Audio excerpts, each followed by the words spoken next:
Hi everyone and welcome. You haven't seen me on camera for quite some time, so this is kind of fun to get to see all of you in person once again, though recorded, so it's not really in person. But anyway, regardless of all of that, I have some new stuff that I'm going to be doing, and so I'm doing this three-part video to kind of introduce you to kind of the direction I'm going in right now, and I want to share that with you.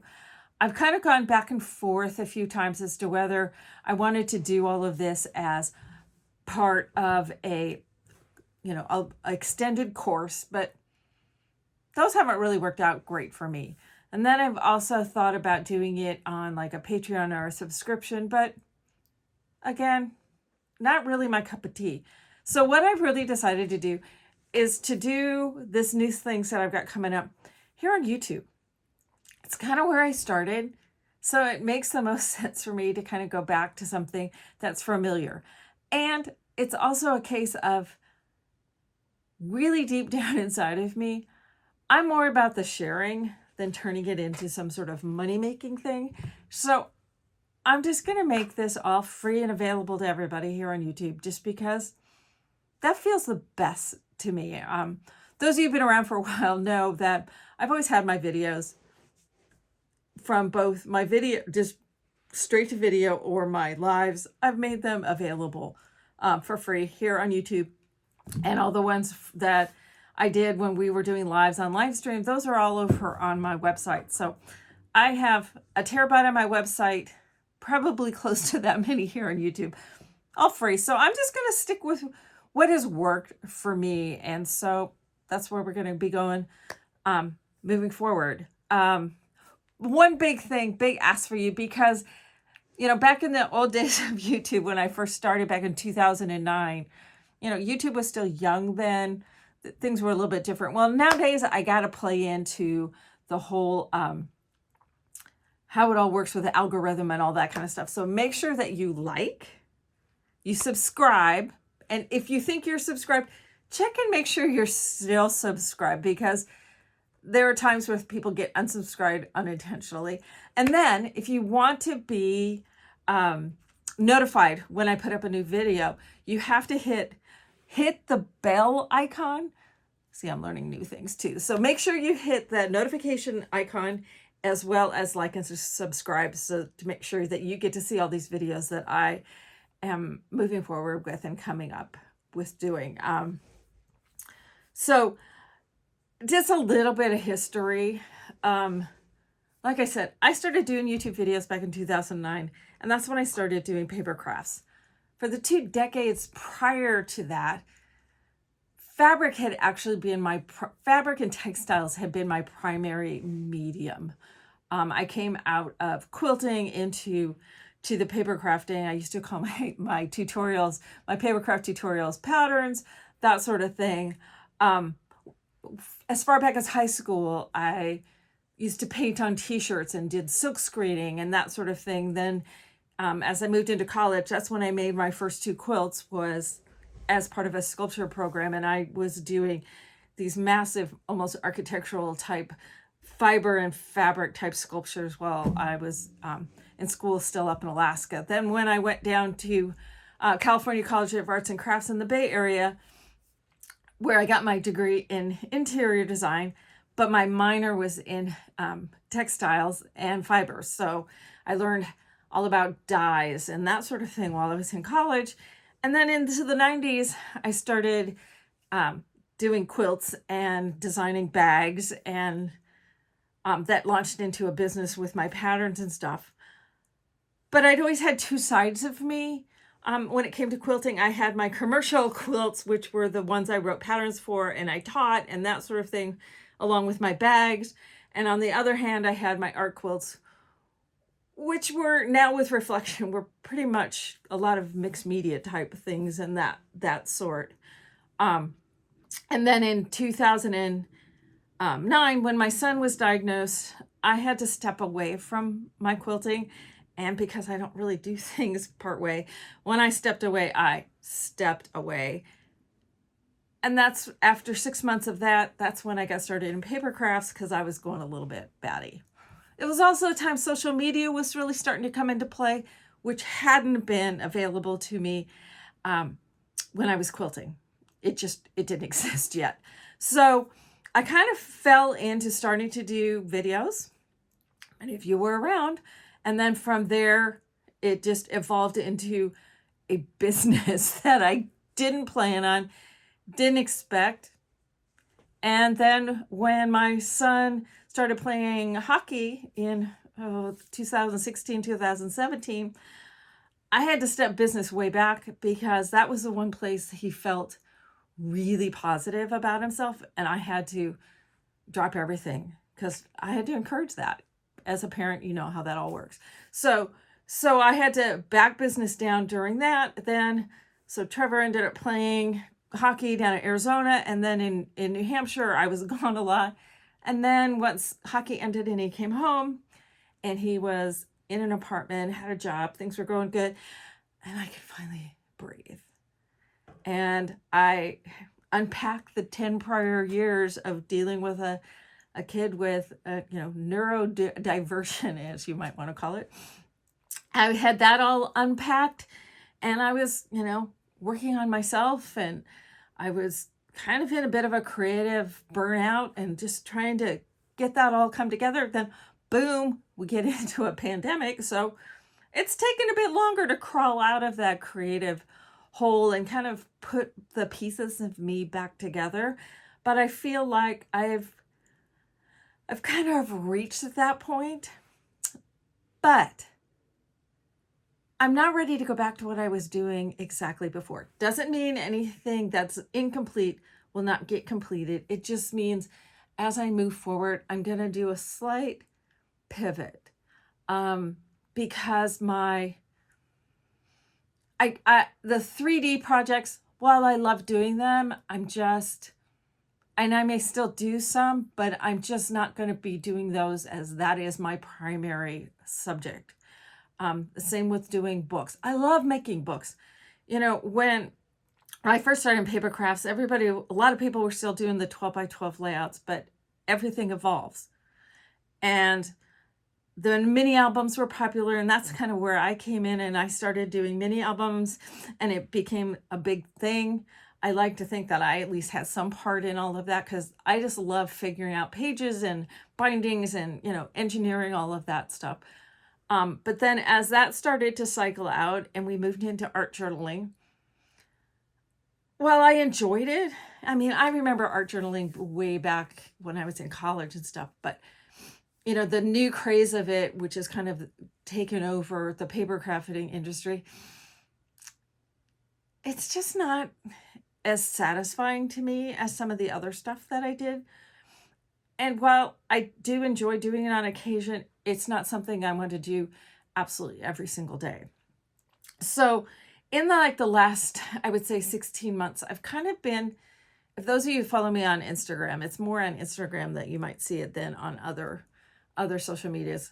I have been kind of revisiting some of the stuff that I've done in the past, my quilting and my sewing, because I started making clothes for myself when I was like 10 or 12, so my mom, for as long as I can remember, sewed, so I've always been around fabric and sewing. So, I was kind of stumbled into, well, not really stumbled, it was more tiptoed back into some of my quilting stuff. I explored weaving and crochet and jewelry and some of all those kinds of things that I used to do a lot of, but hadn't in the last, 12 years or 10, 12, 15 years. So kind of revisiting all of those, trying to find that creative spark again. Well, the one and only thing that really did help with that spark was revisiting some of my quilting. Now, when I did quilting before, I always had these two sides, that commercial side and the art side. And so I still feel part of that within me. I have been starting to, as you may have seen on my Instagram, I have started doing some of my older quilts, and I've been bringing them up to current modern kind of quilt standards and and colors and that. So I'm going to be having some, so don't freak out if you're one of my paper people. I'm going to be having some quilt videos here. But that's not all I'm going to be doing. But I just wanted to warn people so you didn't panic. So I'm going to be, because I didn't have this available to me when I quilted before. You know, trying to get yourself known outside of your immediate area was really hard. It used to be really hard without social media. So I kind of want to step back into some of that. But more importantly, what these videos that I'm doing today are about is my my more the art, quilting, and textile stuff. Because, as I said, I have been doing fibers and textiles and quilting and sewing and all of that. It's been part of my life for most of my life. And so I'm trying to converge a lot of that in also with my paper crafting. And so what I first want to do in this video is I want to show you some of what I still have available, some of my history of doing things like paint, mixed media type stuff on fabric. The mixed media stuff from the past few years has been a lot of fun, but a lot of the things that we're doing on paper, I did many years ago on fabric as well. And so I want to converge things together, my paper and my fabric stuff, and come together, but not so much that using my fabric in my books, because pretty much everybody's doing that right now. But I'm incorporating some of my mixed media techniques and also some of the paper into my quilting, my art quilting. Now, my art quilts are not ones that you put on beds or you snuggle up with while you're watching TV.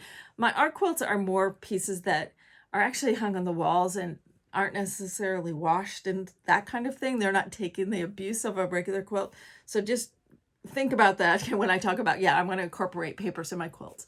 So, but what I want to do at this verse part is I want to kind of show you some of my history of doing things like painting and such onto fabric. And then towards the end of this video, I want to talk a little bit about what I'm going to be doing moving forward and what's going to be in the next two videos. So hang on and we'll show you some of my history in textiles. Like 1976 or 77. This was kind of what I did in lieu of a part-time job back when I was in high school. I had all these characters and I painted them on t-shirts. Now this is just using regular acrylic paint, heat set, and here it is. Oh my God, how many years has it been? I graduated in the late 70s. Yes, I'm admitting that. And this was from in high school. So do the math on that. When I went to college then, I learned how to do dyes and different ways of changing fabric through, it was mainly dyes more than paints. And oh my goodness, I have yards of this stuff. What was I thinking color-wise? I'm not sure, but it was the 1980s. So again, oh well. So it's, the color is crazy, but this is all, this was dyed on there. This was actually done with a stamp. And I can't believe I sat and stamped for 3 yards worth of that, but I do remember doing that.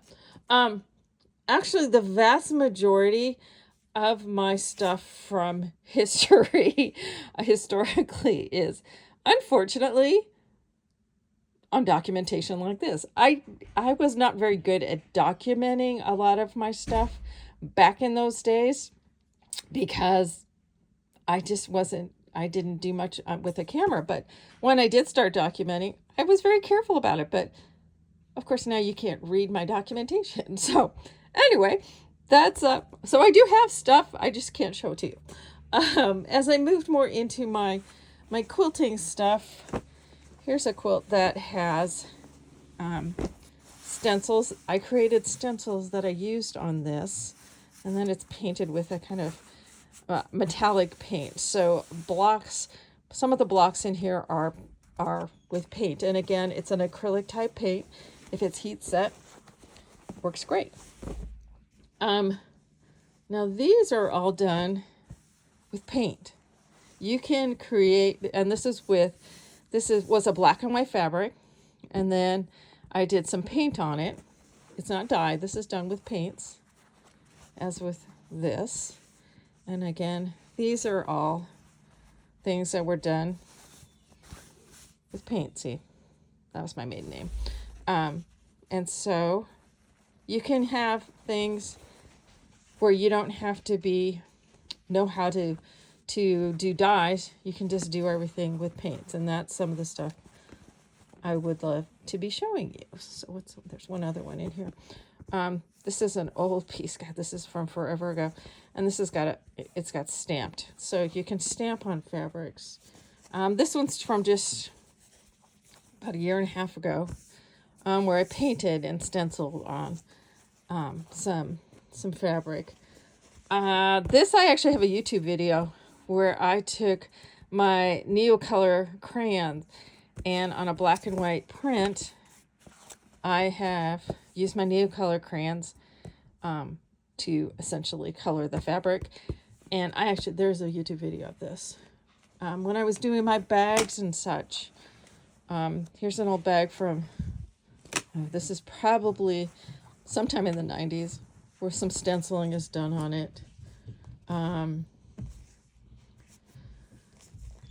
Here's one of my mini albums this is from 2008 to 2009. My daughter's going to kill me because this is pictures of her. She'll be 24 in August. Can you believe it? But yeah, so showing up pictures of her. But for those of you who remember this was a paper bag album from a million years ago. And I had, fabric tags and such in here. And this is all canvas that I had painted. So, manipulating fabrics, whether it be into my paper crafting books, or into bags and quilts, I've been doing that for lots of years. Just a couple. This was one of the first bags, and my cats have been around it. So, one of the first bags that I did when I first started back playing with my quilting and such. And these, I'm going to show you how to make. I'm not going to tell you what these are, but this is one of the techniques I'll be showing you how to do, and we're going to create stickers that work on fabric. So this is probably 16 months ago or so when I first started doing that. I can show you how to paint and dye some embroidery floss. So I'm not big on hand stitching, but yeah, you can use it, for that. Here's some painting done when I did dolls about a year or so ago. And that's another thing that I will be doing. I am going to do some videos, class video type things of my dolls and such. So, I painted on that. So painted on fabric like this doll. She's got all sorts of paint stuff, echo dyeing and that sort of thing. Here's another doll, with her face. That's all done using paints and such on fabric. Here's another. These are all more recent stuff. I showed this on social media somewhere. The colors all on here. This fabric was this neutral color in the background, and I painted for her hair and all of the features on her face and then stitched over it. But this is all painted. So I've painted, the fabric and then stitched over it. Here's where I started to experiment with paper and such on my quilted. This is just a little pouch type thing. So here's paper on here as well as fabric, and then some paint and that sort of thing. So, mixing the different kinds of media, not just on pages or books, but also on my quilting stuff. And just like it's always been in my house, you may hear weird things. I may have a cat walk across. My husband just started to do his bike, the indoor bike thing, and I'm blanking on the name of it, and his music will probably come on. So, you know, you've had pet parades over the years, all of that kind of stuff. So just bear with it while we do some of these things. Here I've incorporated some plastic into a little pouch. So stitching plastic in with fabric and that sort of thing. Here's some stenciling, as well as some quote unquote undying, and I'll talk more about that also in the future. So incorporating these kinds of things. Here's another one of my purses. I've just about worn this one out, where, you know, paint and such on. And then here's some of my small quilts that I'm also going to be showing you some things of how you can print onto fabric. So these are some digital images that I created that I then printed onto fabric. And this was a series that I started this one in October. And they're all with a series of faces. So here's some faces here, as well as incorporating. You can do some stamping. And again, these are all just printed on here. This is some paper that I've stitched on and then removed pieces and parts of it. So that's actually paper with some other things under it, incorporated into a quilt. And here's some of that painted fabric with stenciling and that sort of thing, incorporating then into my quilt. So this is just showing you a bit of history of my manipulating and using some of the techniques that some of the techniques that can be incorporated into quilting and textiles and that sort of thing, outside of being done just in a book or on a paper format. So anyway, that's a little bit of the history from way back then to now.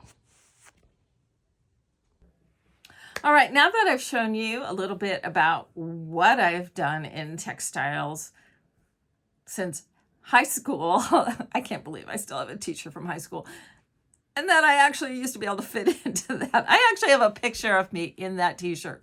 So I know that it did fit. Now maybe I can get one boob in it, but anyway, move along from that. So what I want, the part of the reason why I showed you all that is that what I'm going to be doing via videos are creating materials for you to use, whether it's using them in books for your mixed media or in art quilts and that sort of thing.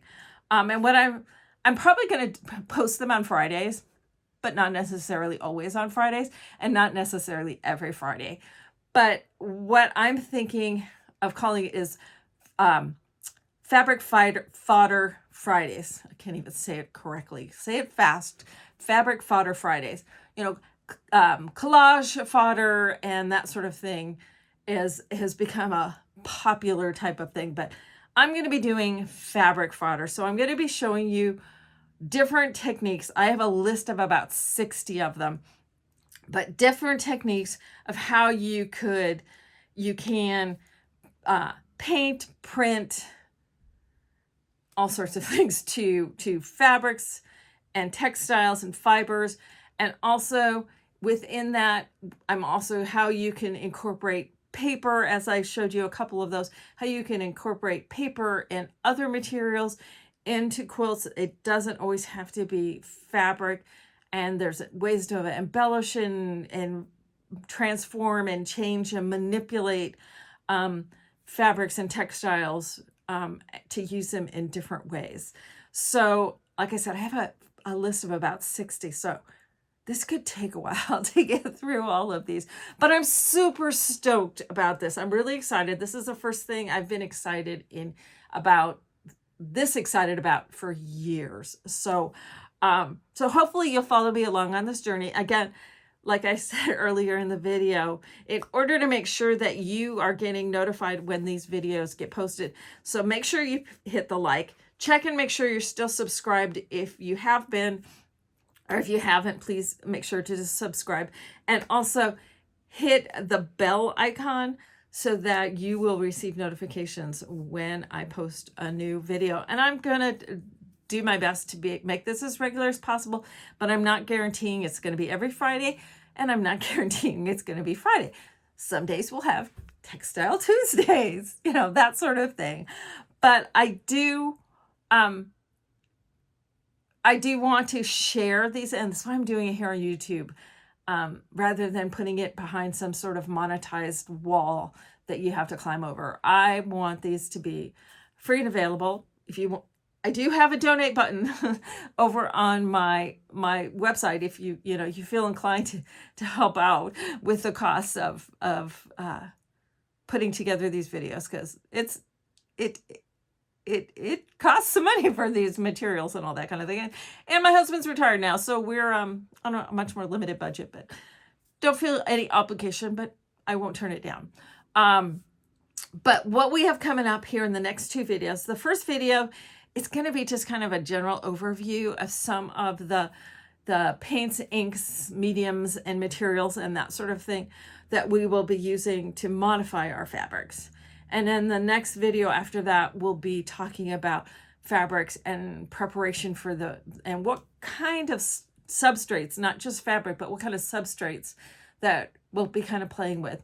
And so then this is Monday. So then next Friday, I'll post my first one, just going over some of the basics of painting on fabric,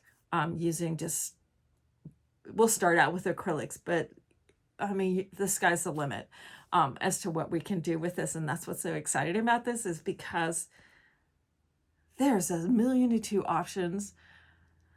It's something I'm comfortable with.